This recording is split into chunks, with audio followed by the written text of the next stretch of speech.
Retirement changes the way you look at everything, especially money. When I was younger, money was about getting ahead. Now it is about feeling safe. It is about knowing I can pay the bills without worry, enjoy small pleasures without guilt, and not feel like a burden to my children.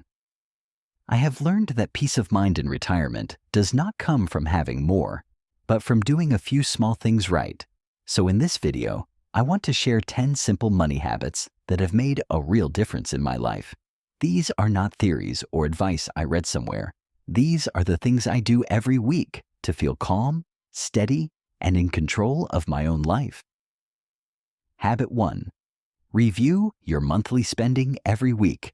I spent most of my life avoiding numbers, not because I could not do the math, but because I did not like how they made me feel. The bills, the statements, the bank slips, they always seemed to bring more worry than clarity. So I used to ignore them. As long as I was still getting paid and there was something left in the account, I told myself I was doing fine. But when I retired, that old habit caught up with me. The steady income stopped, but the expenses kept coming. One day, I opened my bank account and realized I had no idea where half my money had gone. That feeling of confusion, of helplessness, it stayed with me. I did not want to live the rest of my life wondering if I would have enough. So I changed one thing. I started reviewing my spending every single week.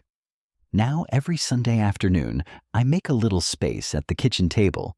I pour myself a cup of tea, take out my notebook, and sit quietly for 15 minutes. I go over the receipts I kept in my wallet or the notes I made on small scraps of paper. I look at what I spent on groceries, gas, medications, or anything else. It is not perfect, and I do not judge myself, but I look at the truth. Some people might prefer using spreadsheets or fancy apps. My daughter even tried setting one up for me once, but I always come back to pen and paper. Writing it out helps me think. It helps me see what is happening with my money, not just hope it is okay. I have noticed patterns I would have missed otherwise, like how I tend to overspend on Thursdays when I run errands, or how small snacks at the store add up fast when I am not paying attention. By catching these little habits early, I avoid the bigger surprises later. More importantly, it gives me peace of mind. I no longer feel like I am drifting. I am steering. I know what I have, where it is going, and what I need to adjust. This small weekly ritual has become something I look forward to. It is no longer about stress or guilt. It is about taking care of myself, about saying, I still have control and I am still learning. Habit 2. Set a monthly fun spending limit. When I first retired, I thought I had to tighten everything. No more extras, no more treats. I was scared of running out, so I treated every dollar like it might be my last. At first, that seemed smart, but after a while, I realized I was not enjoying anything. I was surviving, not living. That is when I created what I call my fun spending limit. It is a small amount of money I set aside every month, just for me. No guilt, no second guessing, just joy. For me, it is $100 a month. That might sound like a lot to some, or a little to others. For me, it is just right. I use it to eat out once in a while, buy a book I have been eyeing, or surprise my grandson with a toy when he visits. The rule is simple. Once the fun money is used up, that is it for the month. But until then, I let myself enjoy it. And you know what? That one habit helped me fall back in love with life a little. It reminded me that money is not just for survival. It is also for joy.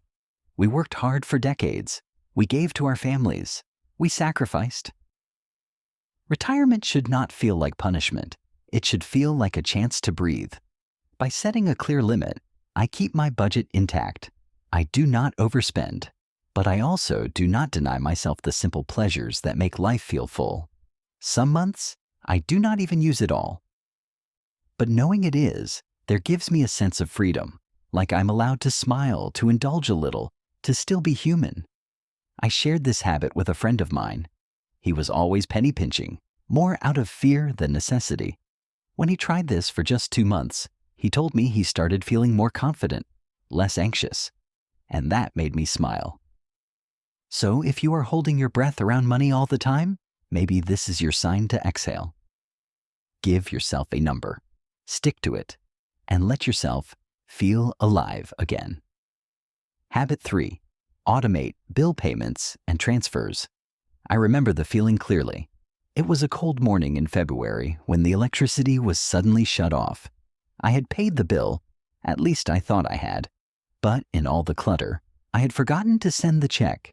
That was the day I decided I had to do things differently. At this stage of life, I do not want to worry about due dates. I do not want to sit with stacks of envelopes, trying to remember if I paid the water bill or if the insurance premium was mailed last week. So I started automating everything I could.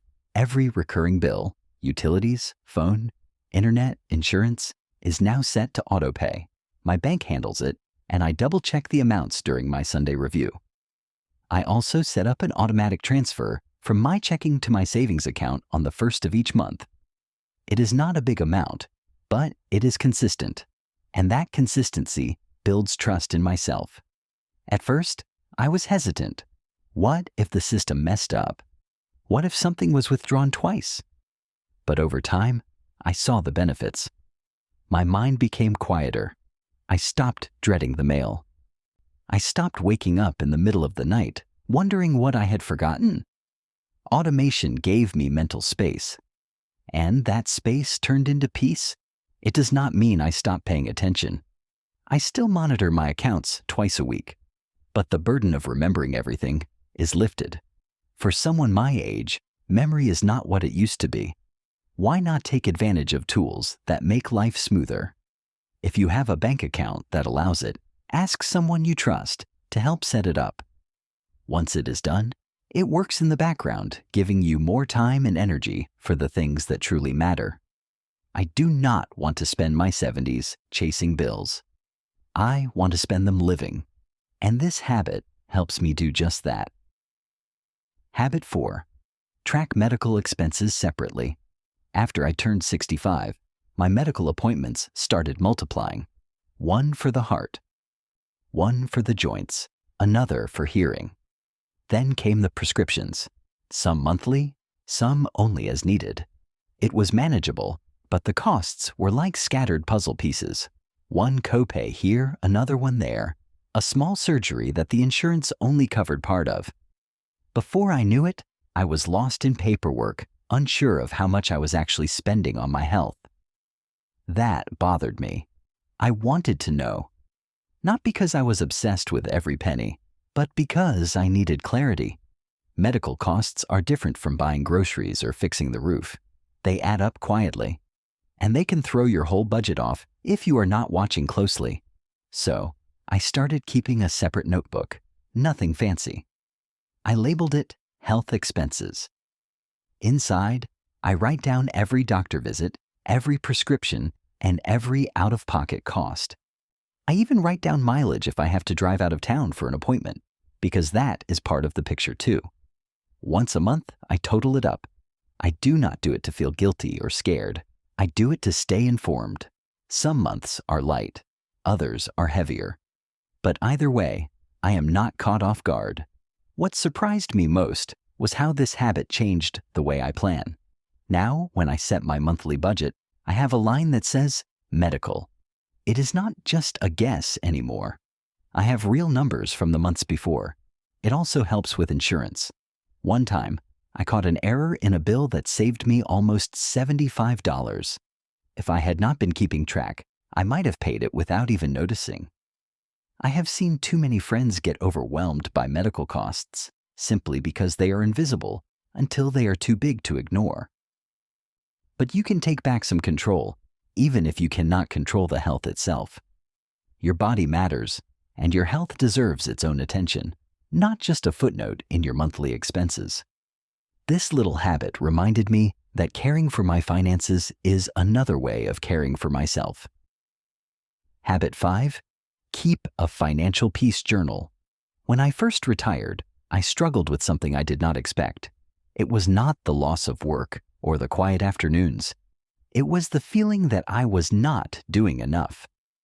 I had always been a provider, someone who worked hard and kept things running. But now, with no job and no income coming in, I sometimes felt useless, like I was just waiting for the next bill. Then one evening, after feeling anxious all day, I sat down with a notebook and wrote one sentence. Today I spent less than I planned. It was small, but it made me feel proud. That one moment gave me a strange kind of peace, so I did it again the next day. I wrote, I checked my account before buying something. The day after that, I said no to an impulse buy. It became a habit, not a diary, not an expense log. Just a short daily note to remind myself that I was doing something right with money. I call it my financial peace journal. It is where I record the little victories, the wise choices, the times I stayed calm instead of panicking. It is a private conversation with myself. No judgment, no shame, just recognition. Over time, that notebook became more than a habit. It became a source of strength.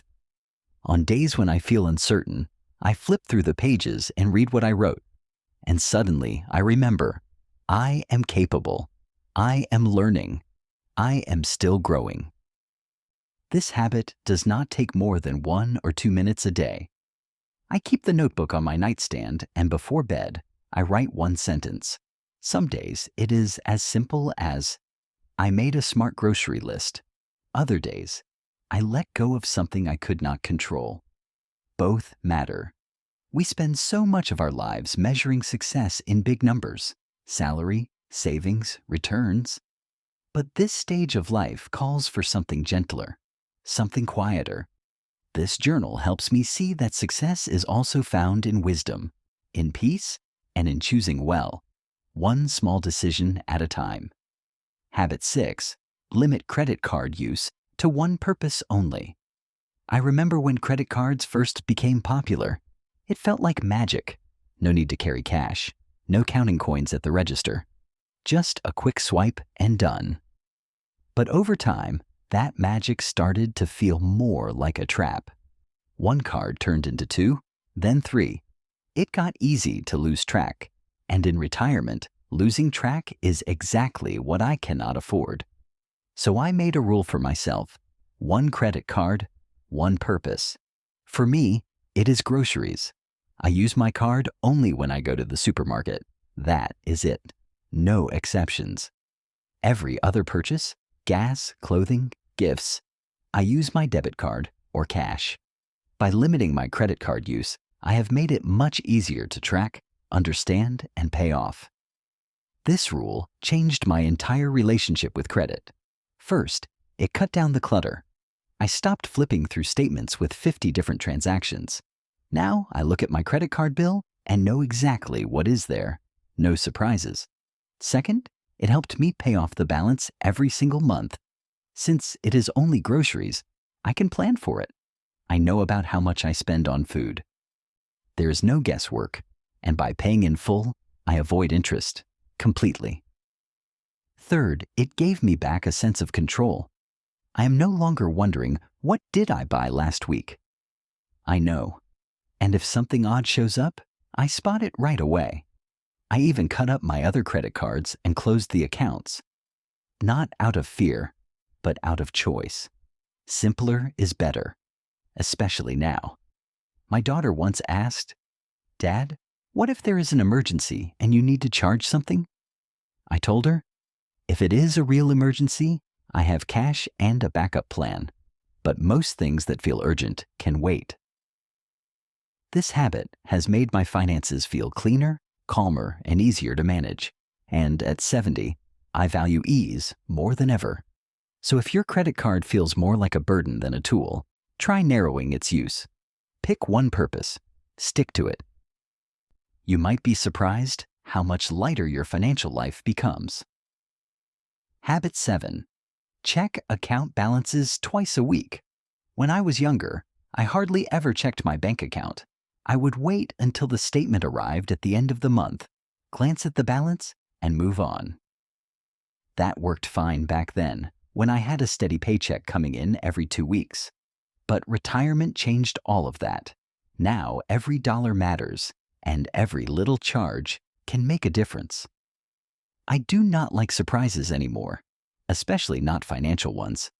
So I started a habit that has helped me feel more secure than anything else I have done. Twice a week, usually on Tuesday and Friday, I check my account balances. I do not do it because I am worried. I do it because I want to feel in control. It only takes 5 minutes. I sit at the kitchen table, open my bank's website on my tablet, and look at my checking and savings accounts. I review the most recent transactions. Most of the time, everything looks fine. But now and then, I catch something unusual. A duplicate charge, a service fee I did not expect, even small things like a forgotten subscription. One time, I caught a $20 charge for a streaming service I thought I had canceled months ago. I would not have noticed it if I only checked once a month. That one moment saved me almost $240 a year. This habit also helps me stay grounded. Sometimes, we think we are spending less than we actually are. Seeing the numbers twice a week keeps me honest with myself.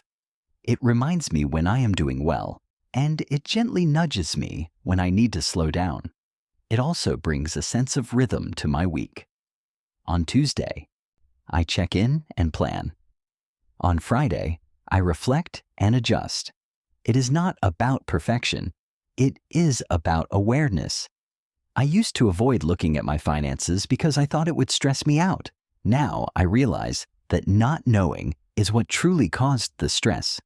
Knowing, even when it is not perfect, gives me peace. If you are someone who dreads checking your bank account, I understand. But I also encourage you to try just twice a week. No judgment, just knowledge. And over time, you might find what I did. That clarity is one of the greatest comforts you can give yourself. Habit 8. Use the 3-day rule before large purchases. I used to be more impulsive with money. I would walk into a store for one thing and leave with 5. A new pair of shoes, a kitchen gadget I saw on television, or something for the yard that I was sure I needed. It gave me a quick thrill, but the thrill never lasted. What lasted was the dent in my bank account and the quiet question afterward, did I really need that?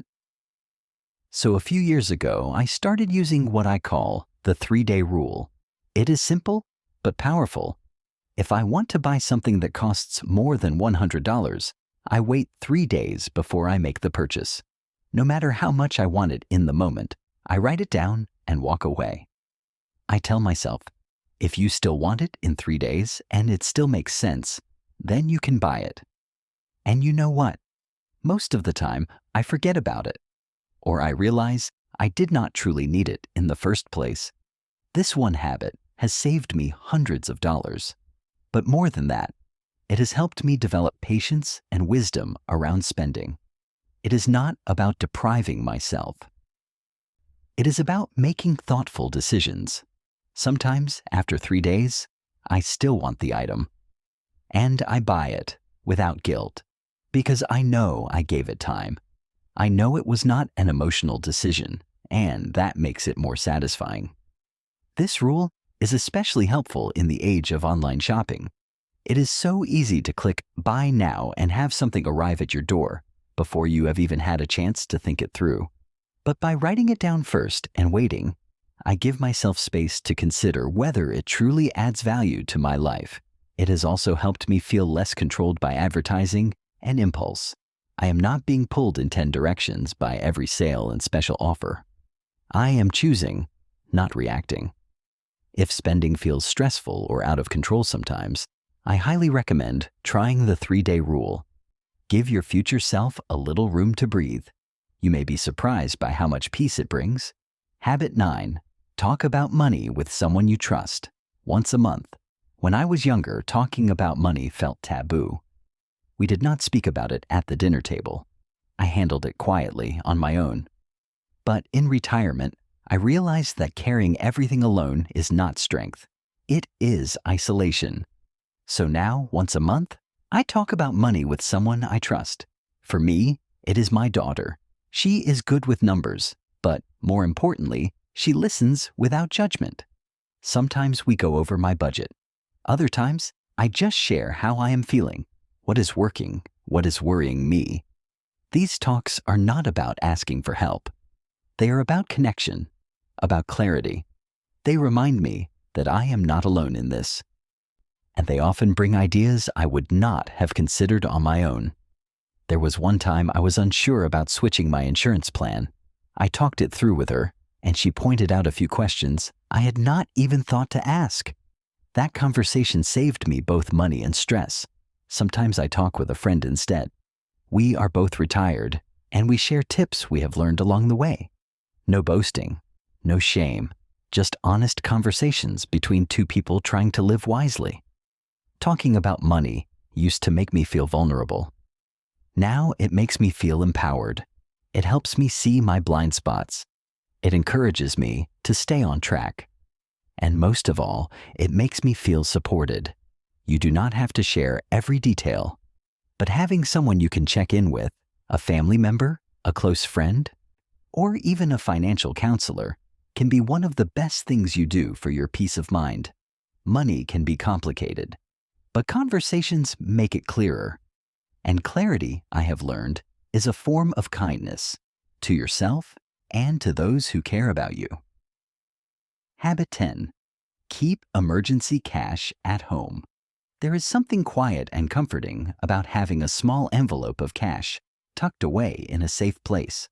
I do not mean thousands of dollars hidden under the floorboards. I mean just a few $100s, enough to get through an unexpected moment without needing to swipe a card or wait on the bank. I keep about $600 in cash in a locked drawer in my bedroom. Nothing fancy. I have a small safe, but even a metal cash box would do. That money is not for regular use. It is not for splurges or small emergencies. It is for the unexpected moments that cannot wait. Like the time our neighborhood lost power for 3 days after a storm. The grocery stores were only taking cash, or the time my car battery died and the towing service wanted cash only. Or even that moment when my grandson's school fundraiser came up and I wanted to help him out without dipping into my checking account. Having that little reserve made me feel prepared, not paranoid, just ready. In a world where almost everything is digital, cash still has a place, especially for those of us who remember what it was like when it was the only option. I do not rely on it every day, but I rest easier knowing it is there. It also serves as a reminder. I am taking care of myself. I am not waiting for someone else to come rescue me. I have options. I have thought ahead. I know people who worry about theft, but to me, the greater risk is not having access when I need it. You do not need to keep large amounts, just what makes sense for you. Maybe $300, maybe $500. Enough to cover a few nights in a motel, a copay at a doctor, or a plumber who only takes cash. The key is to treat it with respect. Do not dip into it unless it is truly necessary, and if you use it, make it a habit to slowly replenish it. At this age, peace of mind is worth more than anything I can buy, and knowing I have a small safety net right here at home is one more way I can sleep through the night without worry. One small habit at a time. 10 habits. None of them complicated, none of them perfect, but each one in its own quiet way has helped me build something I value more than wealth: peace. I have learned that peace does not come all at once. It comes in pieces, in choices, in small steady steps. It comes from knowing that I am not wasting, not drifting, not avoiding. I am showing up. I am paying attention. I am still growing. When I was younger, I thought financial wisdom belonged to experts or people who made a lot of money. But now I know it belongs to anyone who is willing to listen, to learn, and to care. If you are watching this and thinking, I wish I had started earlier, let me tell you, So did I. But the beautiful thing is, it is never too late. Not for clarity, not for calm, not for confidence. Start with one habit, just one. Maybe it is checking your account twice a week. Maybe it is writing down your spending. Maybe it is giving yourself permission to enjoy a simple treat each month. Whatever it is, begin there and let it build. These years, our 70s, our 80s, and beyond, they are not the end of the story. They are a chapter filled with freedom, reflection, and the chance to live gently, wisely, and fully. So take a breath, take a step, and know that you are not alone. You are doing better than you think, and I am right here with you.